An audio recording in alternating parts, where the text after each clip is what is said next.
Salam sejahtera selalu buat kita semuanya. Pada kesempatan ini kita akan membahas terkait dengan pola penghitungan room cost. Yang mana di dalam pola penghitungan room cost ini, selain kita tahu pada sesi yang sudah lalu, kita terkait dengan penghitungan food and beverage cost. Nah, pada saat ini kita ketemu lagi di sesi dengan cost, tetapi kali ini adalah pola penghitungan room cost. Yang mana yang namanya cost per occupied room itu adalah salah satu indikator yang digunakan di perhotelan untuk mengetahui biaya per kamar yang dihuni, baik yang berbayar maupun yang tidak membayar alias gratis seperti in-house maupun juga tamu-tamu dari complimentary. Ya, bagaimana caranya? Cara menghitungnya yaitu dengan cara membagi total beban biaya operasional kamar dengan total jumlah kamar yang dihuni. Jadi rumusnya seperti ini ya, cara garis besarnya total room expense ya, total beban biaya operasional dibagi dengan total room occupied atau yang isi. Kita akan bahas mengenai ilustrasinya ya. Ilustrasinya bagaimana? Di sini diketahui total kamar terhuni Hotel Puri, maksudnya ya adalah 65 kamar. Jumlah biaya operasional kamar katakanlah di sini kita ambil 10 juta ya. Nah, jadi kosnya per kamar adalah 10 juta dibagi 65 kamar. Jadi didapatkan adalah 153.846 per kamar yang terhuni. Jadi dari contoh penerapan di atas, maka beban biaya operasional untuk Hotel Puri adalah sebesar 153.846 rupiah per kamar yang terhuni.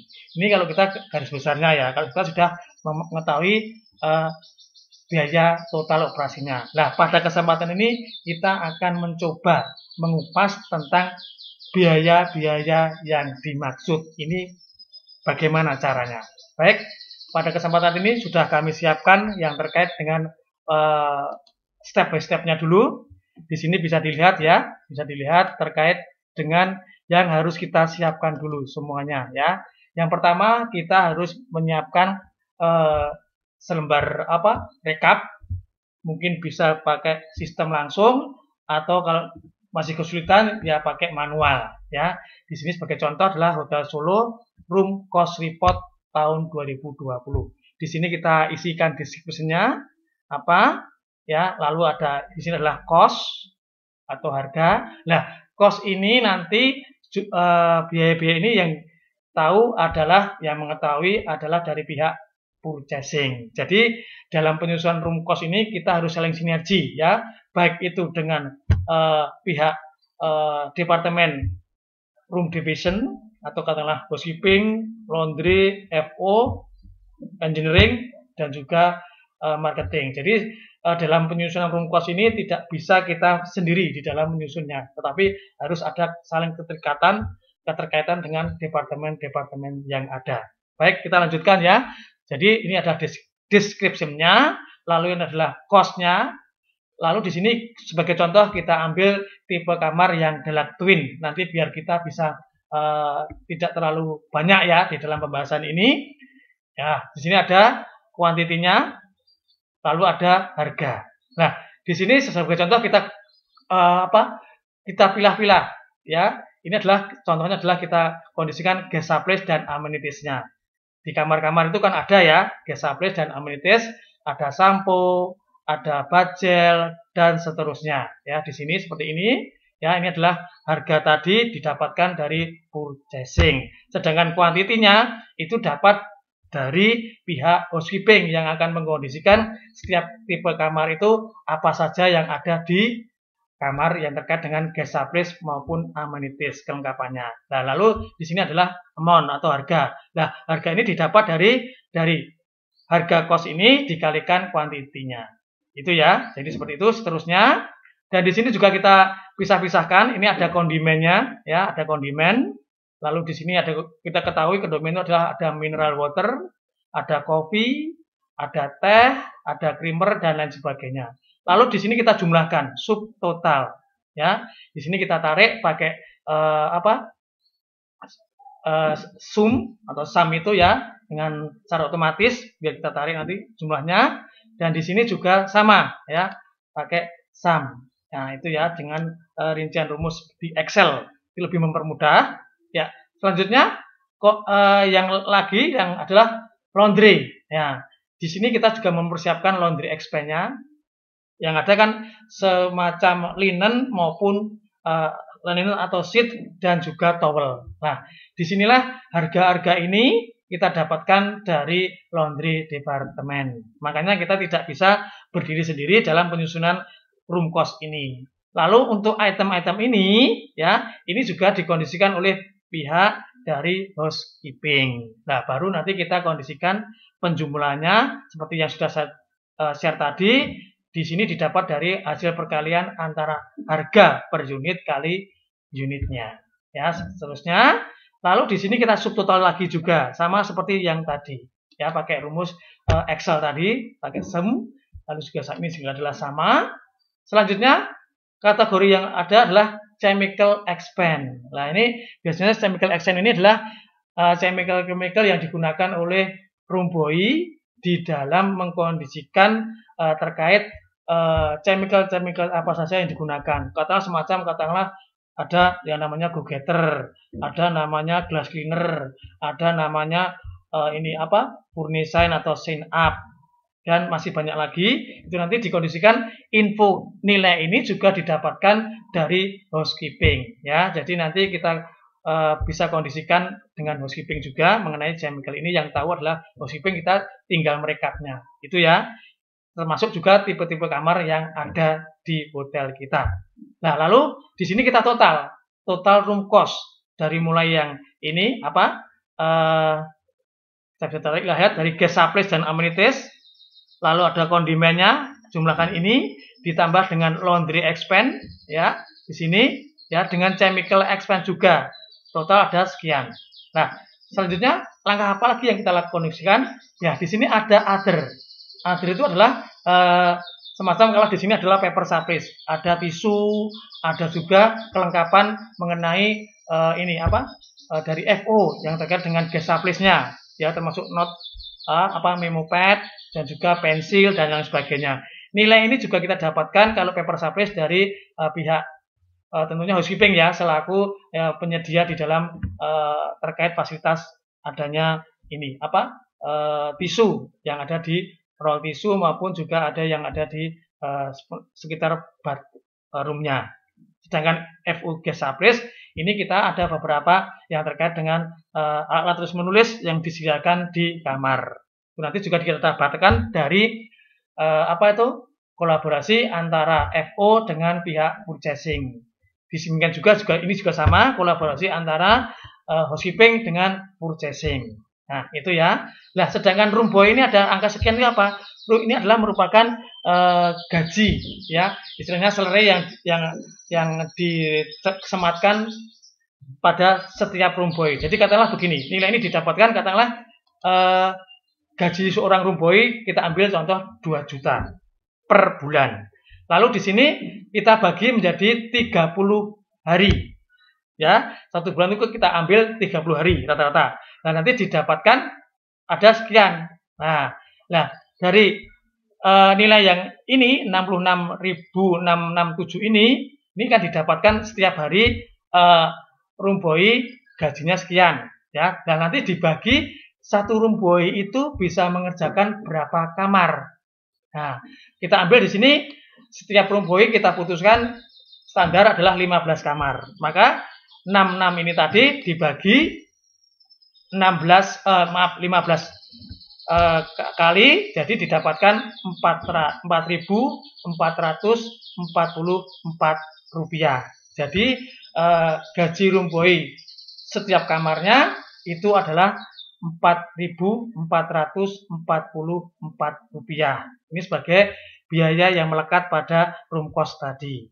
Paham ya? Ya. Selanjutnya kita terkait dengan cost energi. Ya, ini energy cost. Ini kita dapatkan dari penghitungan yang ada di engineering. Bagaimana penghitungannya? Baik, kita langsung melihat di papan ini. Ya, bisa dilihat ya. Jadi angka yang 58 tadi kita dapatkan dari ini. Seandainya electricity yang tersedia di kamar yang twin tadi adalah ada semacam ini, ada AC, refrigerator, vakum sampai ke ini ya. Dan ini juga jumlah unitnya. Sedangkan ini adalah terkait dengan wattnya ya, ukurannya watt ya, itu. Lalu kita jumlahkan sesuai dengan ini, lalu kita dapatkan angka sekian 2196 watt. Kita hitungannya tidak watt, tetapi kita jadikan kWh.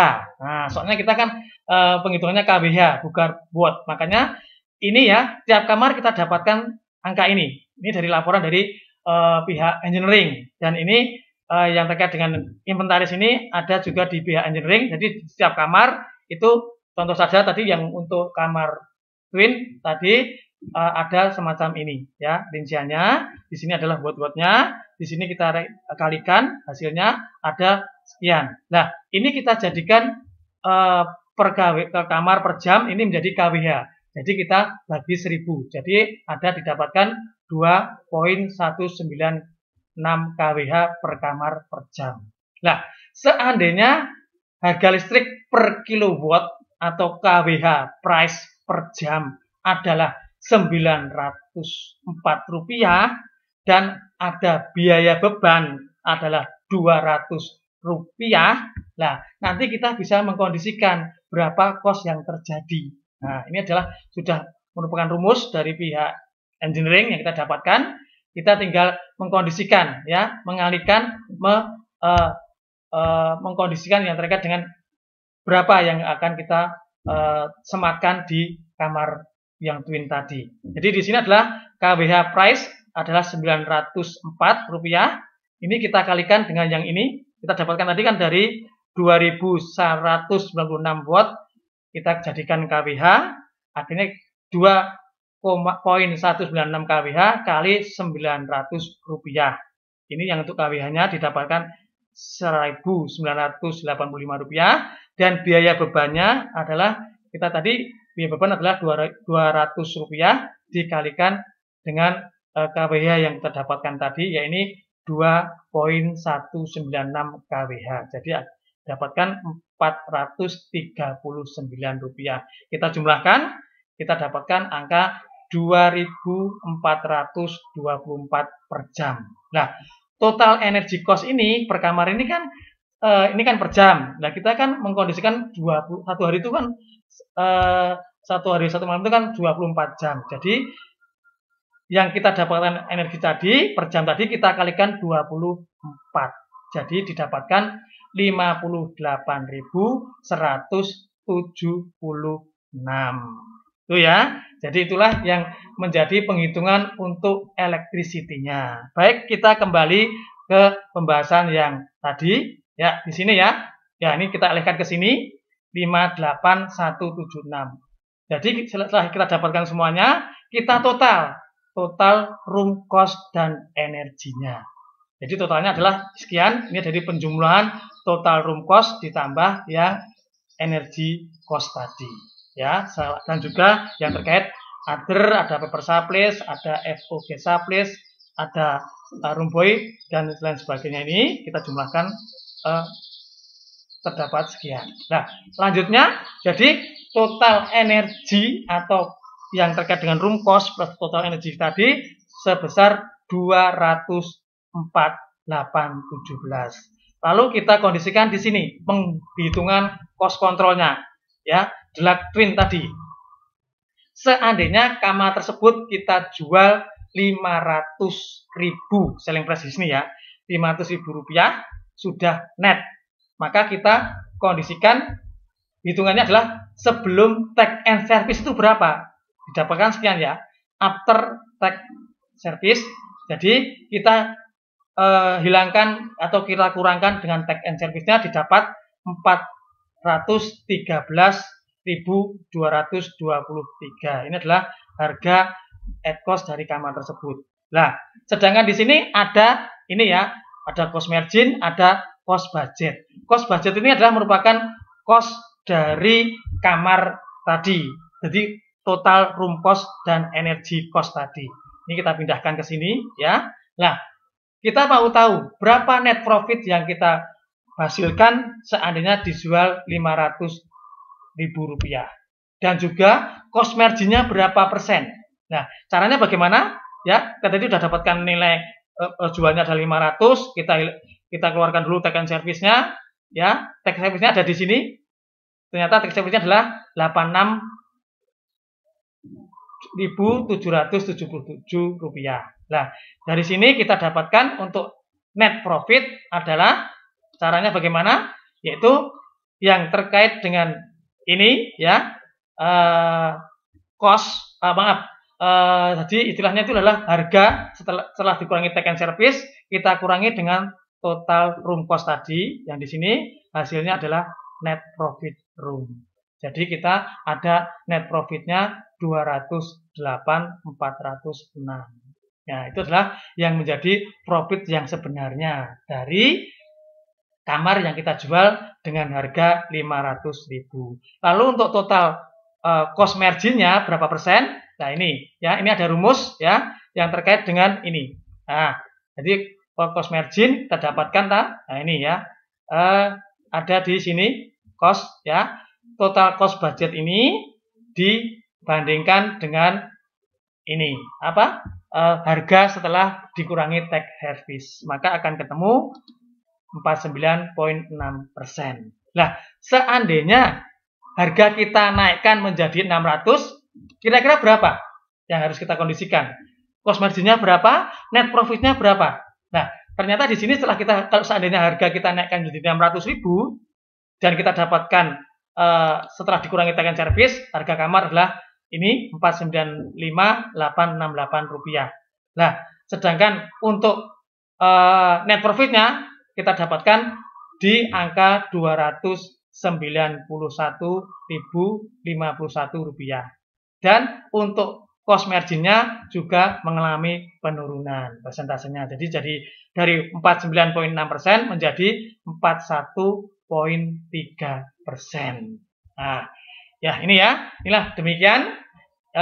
Kita bisa mengambil kesimpulan sendiri setelah kita mengikuti ini. Silakan diambil kesimpulan masing-masing apa yang didapatkan selama penjelasan ini tadi yang terkait dengan pola penghitungan room cost ya, yang mana sudah kita bahas secara detail di sini. Mudah-mudahan nanti dapat memberikan suatu pembelajaran yang baik bagi kita semuanya. Demikian dari kami untuk perkuliahan hari ini, pertemuan kali ini, dan juga nanti kita sambung lagi di pertemuan berikutnya yang tidak kalah bagusnya, yang tidak kalah bagus dalam hal penambahan ilmu kita semuanya. Demikian, terima kasih, selamat berkarya, salam sehat selalu, dan senantiasa diberkati Tuhan. Amin, terima kasih, selamat berkarya.